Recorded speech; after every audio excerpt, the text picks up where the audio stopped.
പ്രത്യേകിച്ച് രാഹുൽ ഗാന്ധി കടല് കണ്ട അപ്പം ചാടും. അതുകൊണ്ട് രാഹുൽ ഗാന്ധിയോട് ഈ കടല് കണ്ട ചാടണ്ട. രാഹുൽ ഗാന്ധിക്കാണ് അദ്ദേഹം മാർഗനിർദ്ദേശം നൽകേണ്ടത്.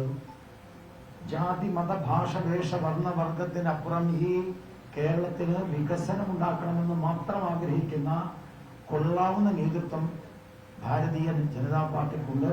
ആ നേതൃത്വം BJP നയിക്കുന്നുണ്ട്. കെ മുരളീധരൻ അദ്ദേഹത്തിന്റെ സ്വന്തം കുടുംബത്തിലെ പ്രശ്നം പോലും പരിഹരിക്കാൻ കഴിയുന്നില്ല. അതുകൊണ്ട് കോൺഗ്രസിലെ പ്രശ്നം ആദ്യം അദ്ദേഹം പരിഹരിക്കട്ടെ, എന്നിട്ട് മതി അദ്ദേഹം BJPയുടെ നേതൃത്വം ഏറ്റെടുക്കാൻ. BJPയുടെ നേതൃത്വം ഏറ്റെടുക്കാൻ കൊള്ളാവുന്നവരുണ്ട്. അതുകൊണ്ട് കെ മുരളീധരൻ സ്വന്തം പാർട്ടി, പ്രത്യേകിച്ച് രാഹുൽ ഗാന്ധി കടല് കണ്ട അപ്പം ചാടും. അതുകൊണ്ട് രാഹുൽ ഗാന്ധിയോട് ഈ കടല് കണ്ട ചാടണ്ട.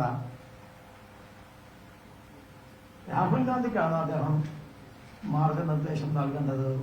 കോൺഗ്രസിന്റെ നേതൃത്വം തകർന്നിരിക്കുന്നു എന്ന് തിരുവനന്തപുരത്തെ കോൺഗ്രസിന്റെ MP, വിശ്വവിഖ്യാത നേതാവ് അദ്ദേഹം സൂചിപ്പിച്ചിട്ടുണ്ട്. അതുകൊണ്ട് നേതൃത്വം കെ മുരളീധരൻ ആദ്യം കോൺഗ്രസിൽ ശരിയാക്കട്ടെ, എന്നിട്ട് മതി BJPയിലേക്കുള്ള വരവ്.